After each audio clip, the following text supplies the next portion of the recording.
तो तस्वीरें देख रहे हैं आप करनाल के डेरा कार सेवा की। आपको बता दें हरलीन नाम का लड़का है जिसकी आज जो करनाल मोटर में लगभग तीन साल से वहाँ सर्विस कर रहा था। जैसे ही उसने सर्विस छोड़ी आज टाटा मोटर में ज्वाइनिंग की, वहाँ पर उसके साथ मारपीट करने के लिए जो कंपनी के मालिक है, करनाल मोटर के मालिक आए और अपने साथ कुछ बाउंसर भी ले गए, उनके साथ मारपीट की। उनका दावा है कि ये कंपनी छोड़कर आया है और कंपनी से इसने 15,000 रुपये का घोटाला ही बचाया। उसके बाद बता दें इससे एक सिक्योरिटी चेक भी लिया गया था। क्या पूरा मामला था, क्यों आपके साथ मारपीट की गई थी?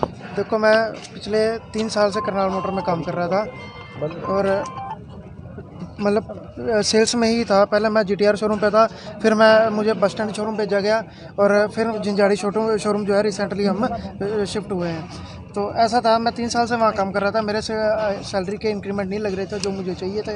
ठीक है, टाइम पे इंसेंटिव नहीं मिल रहा था, कभी फ्यूल देते हैं कभी नहीं देते, मतलब तंग करके रखा हुआ था इन्होंने। तो मेरा खुद का एक राइट था कि हाँ मैं किसी और कंपनी में इंटरव्यू देने जाऊँ या जॉब करूँ। आपने रिजाइन कितने दिन पहले दिया था उन्हें? मैडम, रिजाइन तब देता है आदमी जब कोई एग्रीमेंट साइन हो या किसी कंपनी के साथ कोई डील हो। कोई अपॉइंटमेंट लेटर, कोई जॉब ऑफर लेटर कुछ नहीं मिला। आपने बताया था कि मैं जॉब छोड़ रहा हूँ? मैडम, अगर एक चीज़ है, आज मैंने नहीं बताया तो मेरा ये हाल है। अगर मैं बता देता तो ये तो मेरे को वहीं बांध लेते। अब खुद बताओ ना। कितना टाइम हो गया जॉब करते? 3 साल हुए हैं मुझे जॉब करते हुए। हाँ, किसी भी पुराने एम्प्लॉय से पूछ के देख लेना जो इनको बता के छोड़ के गया है। पीछे जनरल मैनेजर आए थे कुलविंदर सिंह पन्नू कोई या अमृतसर से, तो वो डेली अप डाउन करते थे। वो बता के छोड़ना चाहते थे और बता के छोड़ के गए थे। तो 2 महीने की सैलरी जो है 1,80,000 रुपये इन्होंने उनकी वापस ली थी, तो इसलिए उन्हें जाना दिया था, नहीं तो इनको जान से मारने की धमकी भी। अब आपके साथ आज क्या किया इन्होंने? आज इन्होंने ये किया है कि देखो, मेरे को 14 तारीख को ये फ़ोन कर रहे थे, मैंने इनके फ़ोन नहीं उठाए। मुझे पता था ये डराएंगे धमकाएंगे मुझे जॉब नहीं करने देंगे कहीं और 15 तारीख को फिर इन्होंने फ़ोन करके मुझे 10 मिनट के लिए कह के बुलाया कि जनरल मैनेजर गलीश मल्होत्रा ने मुझे बुलाया शोरूम पे 15 तारीख को। मैं नाम लेके बात करूँगा क्यों बुलाया इन्होंने। मैं वहाँ गया, जाके बैठे हम उनके सर के कैबिन में, तो हरमन सिंह बाली, दविंदर सिंह बाली के जो सुपुत्र हैं, बेटे हैं करनाल मोटर के मालिक जो जंजाड़ी शोरूम देखते हैं, तो वो भी वहाँ बैठे हुए थे। उन्होंने मुझसे पूछा कि हाँ तू क्या करना चाहता है? मैंने कहा मेरा मन है टाटा में जाने का, मैं टाटा में जाना चाहता हूँ। तो कहते ठीक है, 1 महीने की सैलरी जो तूने लिया है वो वापस कर, और अगर सैलरी वापस नहीं करता तो हम तेरे पे केस डाल लेंगे फ्रॉड का कि तू पेमेंट लेके भाग गया। ठीक है जी, वो आप लोग सुन भी रहे हो कि वो 15,000 रुपये लेके भाग गया, 2 फाइलें लेके भाग गया, मोबाइल भी कह रहे हैं। हाँ, वो सारा कुछ ही मैं कहता हूँ उनकी मान लो, मेरी तो मान नहीं पता है ना। तो ऐसा था कि उन्होंने मुझे कहा कि पूरे 1 महीने की सैलरी वापस कर, ठीक है, नहीं तो हम केस डाल लेंगे, तेरा सिक्योरिटी चेक है वो लगाएंगे। ठीक, और मारुति एम्प्लॉय का एक MS पिन होता है, कोड होता है, जिससे मारुति एम्प्लॉय मारुति में गाड़ियाँ सेल करके अपने उसमें डलवा सकता है, जैसे राशन कार्ड टाइप। तो वो कह रहे हैं कि तेरा MS पिन टर्मिनेट कर देंगे हम, कि तू लाइफ टाइम कहीं भी जॉब नहीं कर सकेगा अगर तू हमारे पास जॉब नहीं करता तो। ठीक है जी, अगले दिन मैं आज सुबह 9 बजे अपने डेली रूटीन के उसमें आज पहली बार टाटा शोरूम गया, वहाँ जाके मिला, बैठा, बातचीत करी, अपना काम कर रहा हूँ। तो अश्वनी मेहता जी 12:45 पर ठीक शोरूम के अंदर एंटर होते हैं, तो मुझे कहते हैं कि हरमन जो है बाहर खड़े हैं गाड़ी में, एक बार बात करना चाहते हैं। मैंने कहा जी अंदर बुला लो, भी अंदर क्या दिक्कत है, अंदर बुला लो। कहते नहीं मालिक लोग हैं, बाहर ही आ जा, बड़े लोग हैं। मैं बाहर चला गया। मैं जब बाहर गया तो हरमन सिंह बाली गाड़ी में नहीं थे, लाल रंग की 0009 अर्टिगा गाड़ी थी, मैरून कलर की, उसमें दविंदर सिंह बाली बैठे हुए थे। कौन है वो? दविंदर सिंह बाली करनाल मोटर के ओनर्स हैं। ठीक है, वो मतलब बड़े छोटे वाले ओनर है, बड़े ओनर जो है वो नरेंद्र सिंह बाली है, जो कुरुक्षेत्र ब्रांच देखते हैं। और इन्होंने, जब मैं उनके पास गया, उन्होंने सीधी गाली गलौज करनी शुरू कर दी मेरे साथ। और गाली गलौज करते करते इन्होंने करनाल मोटर के HR के साथ फ़ोन मिलाया, मेरे कान पे फ़ोन लगाया। मैंने सिर्फ ऐसे अभी फ़ोन पकड़ा है, पता नहीं इनके हाथ में क्या था क्या नहीं। इन्होंने इतनी ज़ोर ज़ोर से मारना शुरू कर दिया, यहाँ से पूरा नाक, ये दांत टूट गया, ये मेडिकल रिपोर्ट मेरे हाथ में है मेरी, मतलब बुरी तरह से मारना शुरू कर दिया। टाटा मेट्रो मोटर के गेट पर एक CCTV कैमरा है, आप बेशक वहाँ के सिक्योरिटी गार्ड से पता कर लो, वहाँ की CCTV फुटेज चेक कर लो। अगर आपको कोई भी नहीं बचाने आया मैडम, बल्कि जो गिरीश मल्होत्रा और हरमन सिंह बाली और अश्वनी मेहता जो साथ थे, वो एक ही बात करे, तेरे को बोला था ना पैसे दे जा वापस, पैसे दे जा वापस। ये नहीं देके गया ना तो यही हाल होना है तेरा। कितने पैसों का मामला है? पैसों का तो कोई मामला नहीं है, मैंने काम किया 1 महीने की। अपनी तरफ से वो आपको प्रेशर बना रहे थे भी इतने पैसे दे के 1 महीने की पूरी सैलरी जो है मेरी वापस मतलब आपकी सैलरी कितनी आपको दे रहे थे? ये मुझे 10,500 सैलरी दे रहे थे। मतलब 10,500 रुपए के पीछे इतने बड़े मालिक ने आपके दांत तोड़वा दिए? खुद तोड़े हैं, तोड़वाए नहीं है, अच्छा, खुद खुद तोड़े तोड़े हैं। बाउंसर भी लेके आए साथ में। जब ये निकले हैं उन्होंने देखा कि अब मेरी फैमिली, मैं साफ साफ एक चीज़ आपको बताता हूँ, पूरी सीसीटीवी फुटेज चेक कर लो, अगर मैं भाग के बाथरूम में नहीं घुसता तो वो मुझे जान से मार देते। आपने उस समय पुलिस को फोन किया? बिल्कुल या किया, थाने में 112 नंबर पे डायल किया मैंने। आई थी? साथ के साथ पुलिस वहाँ आई है, SHO साहब मधुबन थाना से आए हैं और SP साहब से भी गुजारिश की है। उन्होंने अभी मधुबन थाना ने एप्लीकेशन लिखी है, देखो अभी FIR दर्ज नहीं हुई है। FIR क्यों नहीं दर्ज हुई आपकी अभी तक? पता नहीं सर, देखो क्या कहते क्या हैं?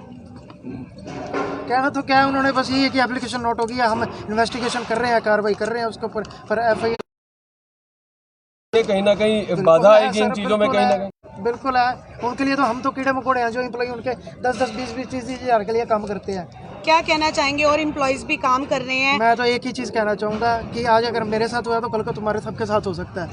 मैं सर क्या कहेंगे, हमको एक छोटी सी बात के ऊपर कि एक जगह जॉब अगर नहीं उसका मन कर रहा है करने को, वहाँ का एटमॉस्फेयर ठीक नहीं है। और मैं ये कहूँगा आज कैमरे के सामने आप करनाल शहर के किसी भी बंदे से पूछ लेना कि ये जो करनाल मोटर गैरेज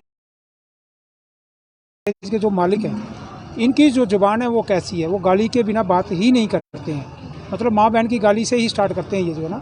ऐसे गंदे माहौल में, ऐसे एटमॉस्फेयर में मेरा बच्चा वहाँ काम नहीं करना चाहता तो उसने क्या गुनाह कर दिया? प्रेशर तो नहीं है सर कोई किसी तरह का? बिल्कुल, मैं ये कह रहा हूँ कि देखो मेरा बच्चा बड़ी अच्छी मतलब मेहनत करता है और जो टारगेट ये देते हैं उससे ज़्यादा ही गाड़ियाँ इनकी जो है ना मतलब ये सेल करता है।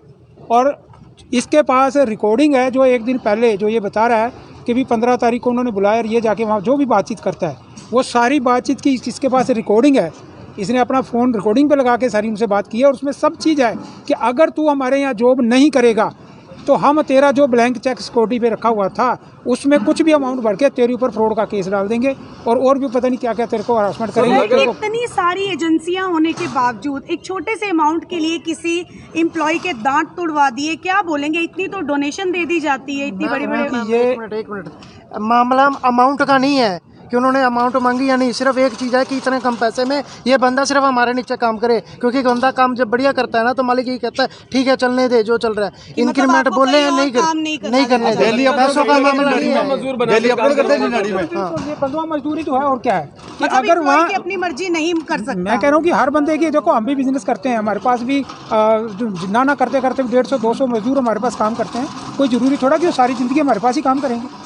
अगर उनके पास दिहाड़ी उनको अच्छी मिल रही है तो करेंगे, नहीं मिल रही उनका नहीं मिल रहा है छोड़ के जा सकते हैं। क्या और जाते भी हमारे से। क्या चाहते हैं आप? देखिए मेरे बच्चे के साथ जो कुछ हुआ है बहुत गलत हुआ है, ये अन्याय हुआ कि इस तरीके से उसके जो है ना मतलब ये लाइफ को ख़राब कर देना, उसका फेस बिगाड़ देना, दांत तोड़ दिए उसके जो है मतलब अब ये उम्र नहीं है कि इसके ये दांत दोबारा आएंगे।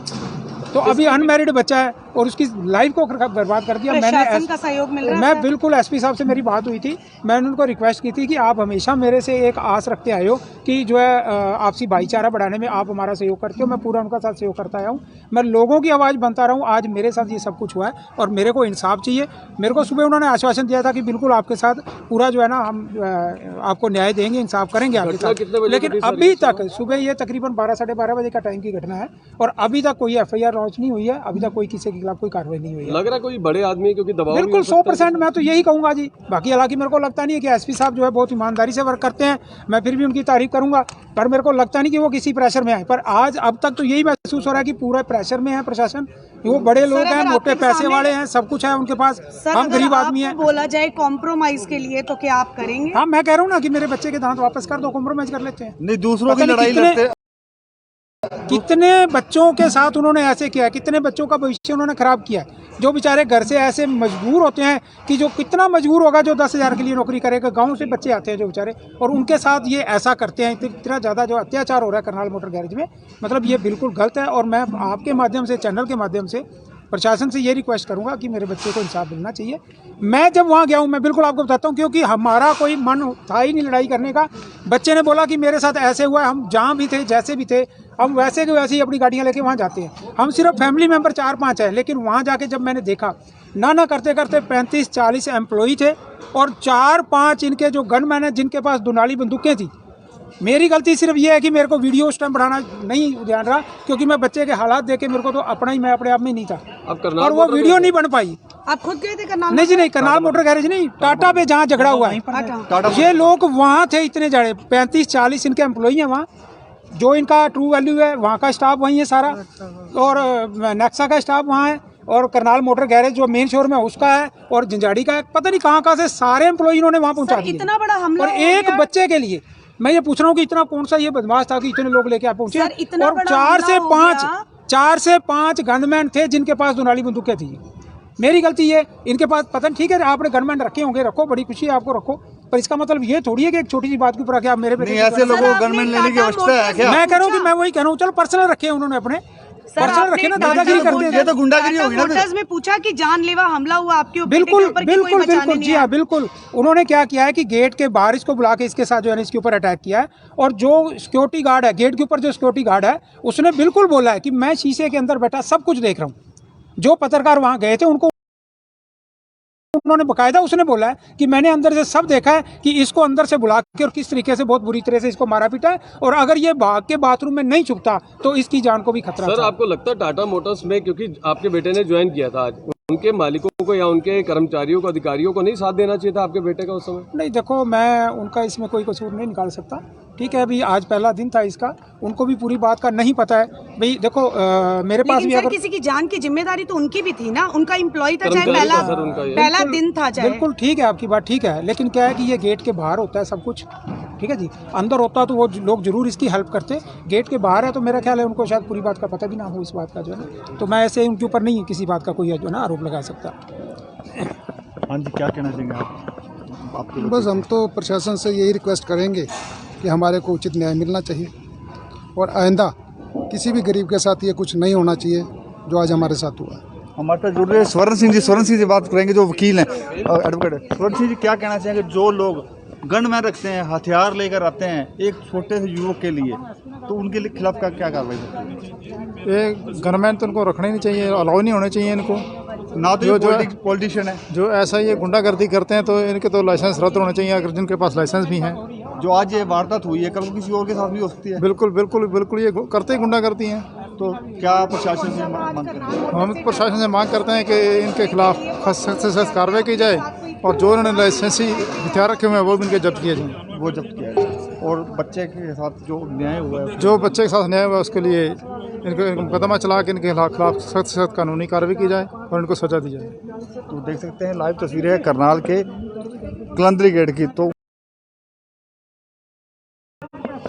आपको बता दें कि आज हरलीन नामक युवक जो कि लगभग 3 साल से करनाल मोटर में नौकरी करता था, बताया जा रहा है कि वो सेल्स का काम करता है, उसके बकायदा सिक्योरिटी चेक भी लिया गया बाकायदा। उसने हरलीन ने बताया कि जब उसने सैलरी बढ़ाने की बात कही, सैलरी बढ़ाने की वजह उनकी सैलरी तो नहीं बढ़ाएगी, परंतु अंत में 3 साल नौकरी करने के बाद उसको आज ये नतीजा मिला, उसके साथ मारपीट की गई। तो खबर को ज़्यादा शेयर अवश्य कीजिए। लाइव तस्वीर देखिए आपने सिंह ब्रेकिंग न्यूज़ के माध्यम से डेरा कार सेवा